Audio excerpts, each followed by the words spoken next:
hemos hablado y hemos realizado algunas consideraciones acerca de figuras con carácter restaurativo en la justicia penal juvenil, concretamente en el sistema penal juvenil salvadoreño.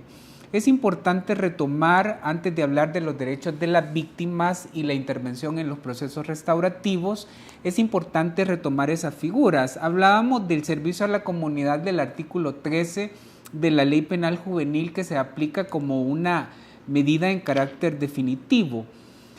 Es menester o es pertinente señalar que esta medida debe de comprenderse dentro de la filosofía y naturaleza jurídica de la Jurisdicción Especial de Adolescentes, a quien en el caso específico se encuentre culpable de la comisión de un hecho delictivo. Así, el servicio a la comunidad como una medida definitiva tendría que partir de varios supuestos. El primer supuesto es la determinación de culpabilidad del adolescente dentro de un proceso penal juvenil.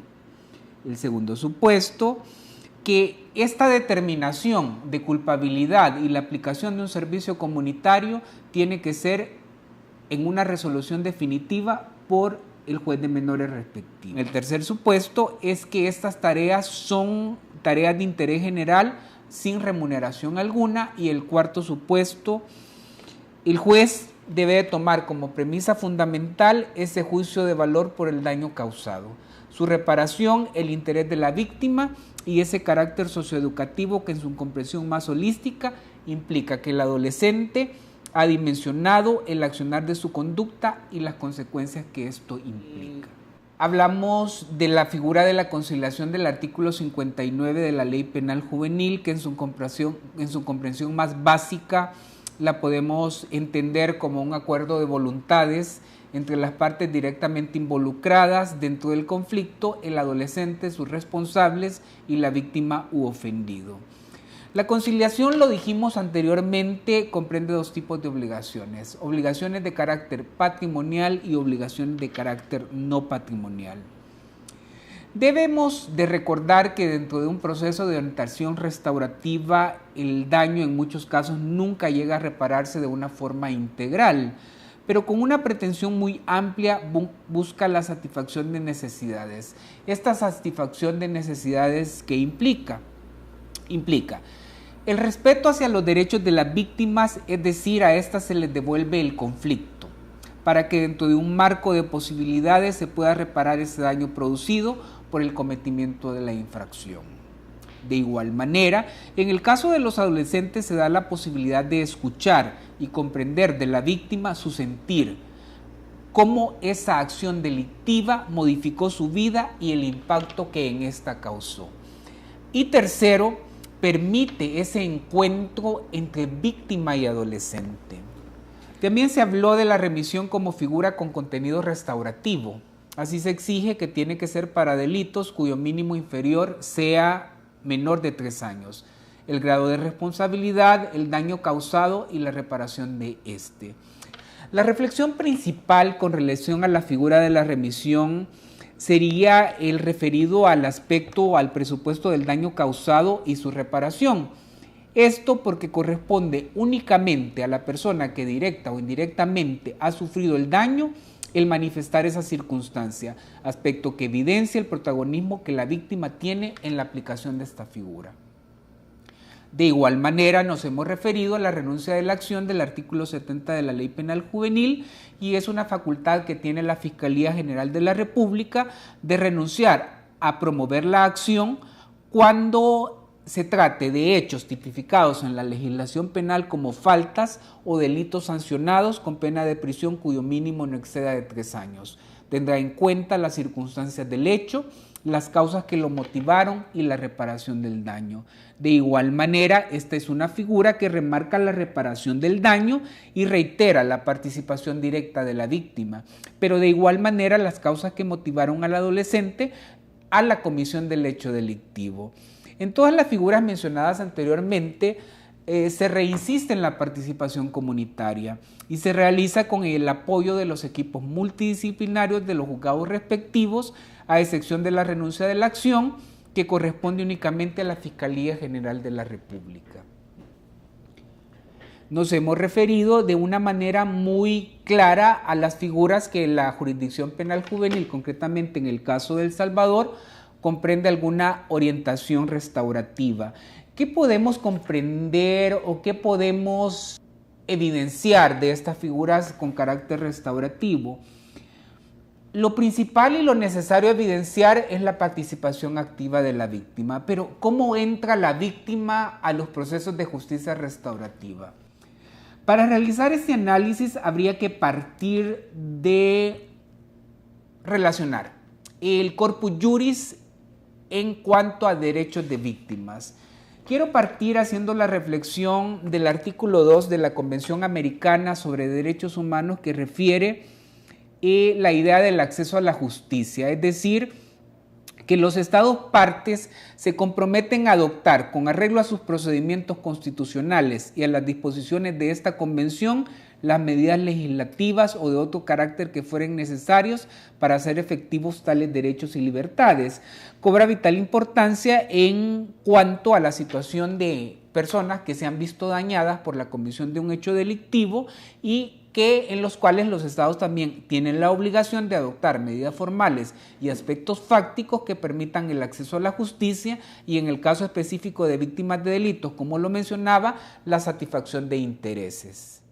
De igual manera, y en ese mismo sentido, en esa idea o en relación a la idea de acceso a la justicia, la Declaración sobre los Principios Fundamentales de Justicia para las Víctimas de Delitos y el Abuso de Poder.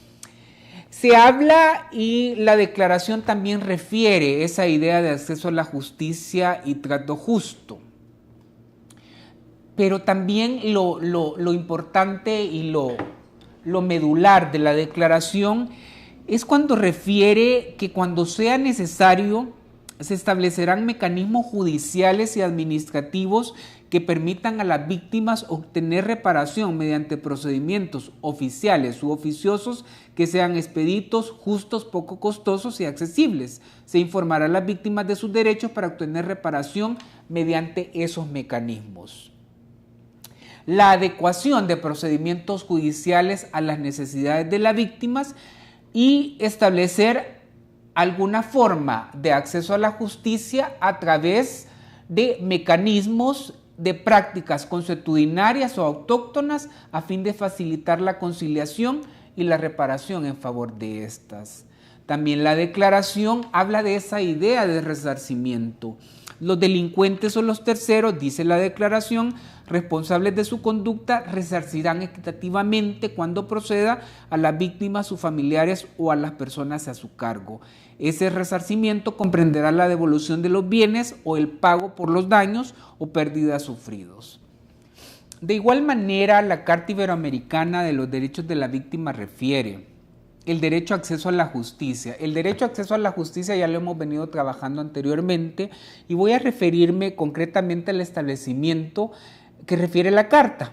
Dice, las víctimas tienen derecho a intervenir en forma directa en los mecanismos de conciliación, acuerdos reparatorios y terminación anticipada del proceso.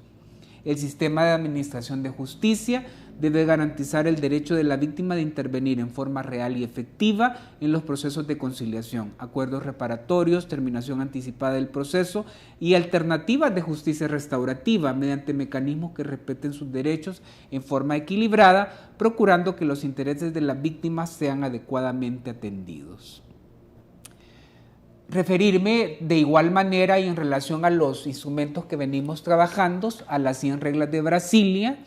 Esto es muy importante porque la intención, una de las orientaciones de las 100 reglas de Brasilia es que exigir que los mecanismos deben de estar acordes a las necesidades específicas de cada persona que en un momento determinado adquieren la calidad de víctima de determinados grupos de personas en condición de vulnerabilidad, así como a descongestionar el funcionamiento de los servicios formales de justicia. Quiero referirme ya al haber establecido algunos instrumentos de corte internacional comprendidos dentro del corpus juris, referirme a lo establecido en el artículo 51 de la Ley Penal Juvenil. Una de las virtudes que tiene muchas la jurisdicción penal juvenil precisamente es que el artículo 51 sí da una participación muy directa o muy activa a la víctima en la resolución de los conflictos. Antes que entrara en vigencia la reforma ahora establece un catálogo de delitos en los cuales no se puede conciliar, la víctima tenía la posibilidad de resolver los conflictos a través de la figura de la conciliación. Esto refería y esto humanizaba ese aspecto de la justicia que en el carácter de los sistemas penales juveniles cobra vital importancia.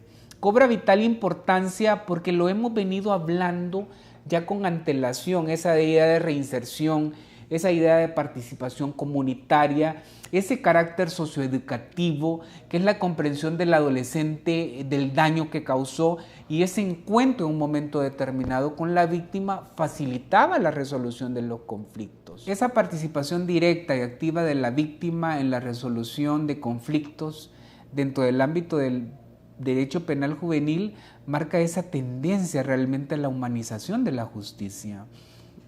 Todo lo anterior, esa figura de carácter restaurativo en la ley penal juvenil, ese corpus juris en materia de derechos de las víctimas concretamente referidos al establecimiento de procedimientos con carácter restaurativo, nos lleva a hacer las siguientes afirmaciones.